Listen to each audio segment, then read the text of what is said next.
amigo que siempre me recuerda que hay una sola oportunidad para dar una primera buena impresión.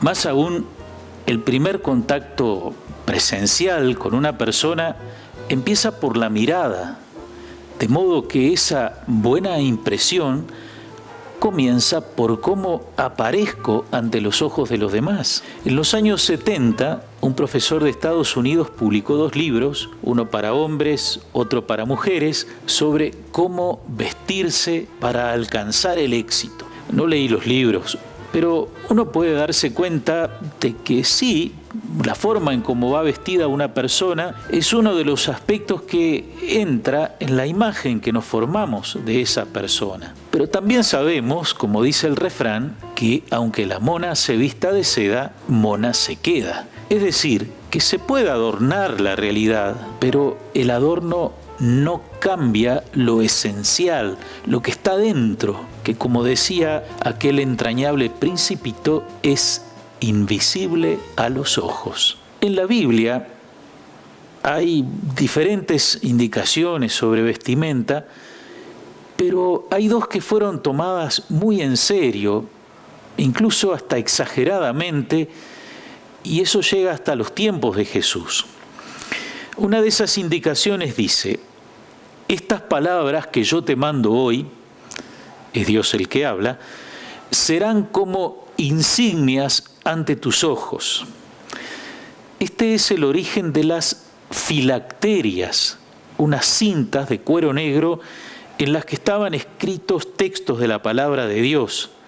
Se llevaban en la frente como una especie de vincha, tal vez un poco suelta para poder verla. La otra indicación que encontramos es: hagan flecos en los bordes de sus vestidos y pongan en el fleco de cada borde un cordón azul, para que cuando lo vean se acuerden de todos los mandamientos del Señor. Llevar esos adornos, las filacterias, los flecos, era un signo de que esa persona buscaba tener siempre presente la ley de Dios. Muchos judíos piadosos lo hacían.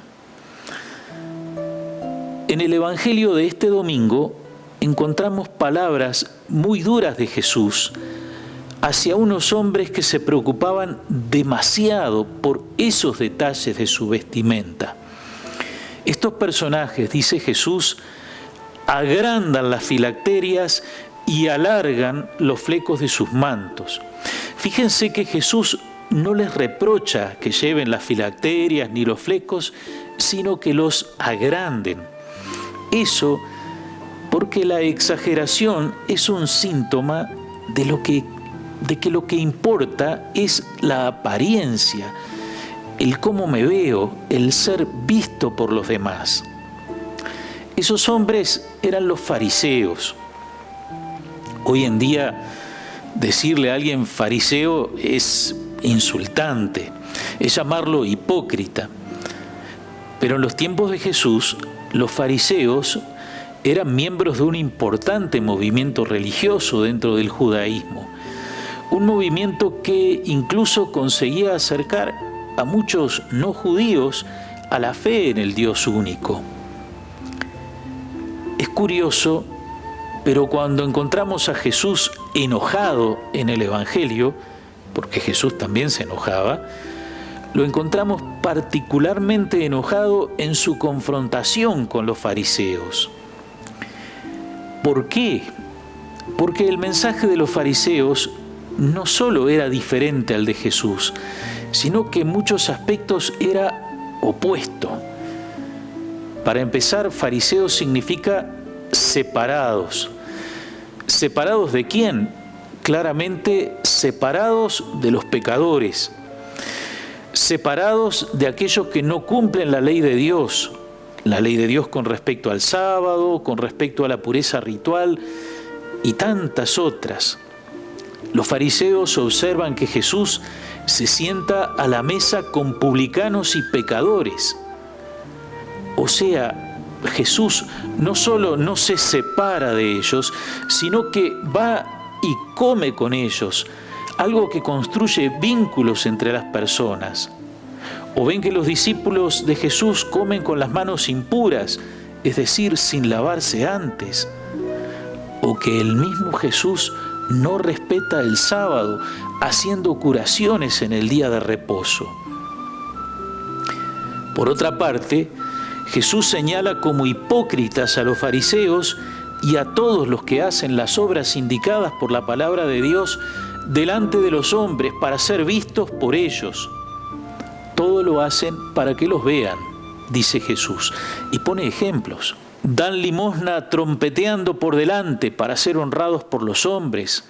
Gustan de orar en las sinagogas y en las esquinas de las plazas, bien plantados para ser vistos de los hombres. Desfiguran su rostro para que los hombres vean que ayunan. Les gusta ocupar los primeros puestos en los banquetes y los primeros asientos en las sinagogas. Les gusta ser saludados en las plazas y oírse llamar mi maestro por la gente. Jesús no tenía asesor de imagen. Lo que menos le preocupaba era la apariencia. Lo que le importaba realmente y le sigue importando es el corazón de las personas. Su adhesión profunda al Padre Dios.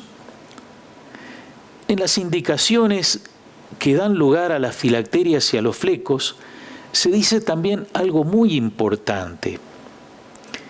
Queden en tu corazón, estas palabras que yo te dicto hoy. Que se acuerden de todos los mandamientos del Señor.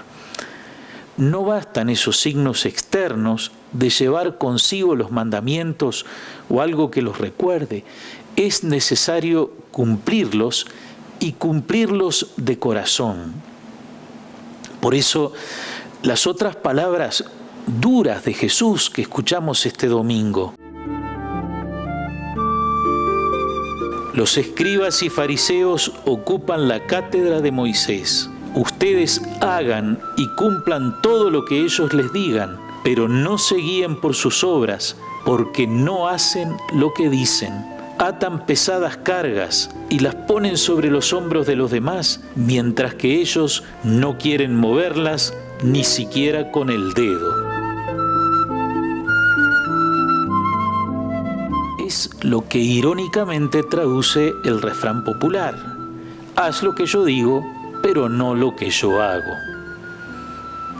Claro, podríamos pensar que esto se lo decía Jesús a los fariseos, que esto ya no es un problema de nuestro tiempo. ¿O sí?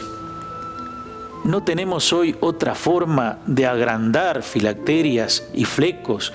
Es decir, de vivir en la pura apariencia, de pretender siempre ser el más grande o la más grande, en fin, de ser unos agrandados. Jesús nos da su respuesta. Que el más grande de ustedes se haga servidor de los otros. Ese es el camino que Él tomó, el camino por el que Él nos invita a seguirlo.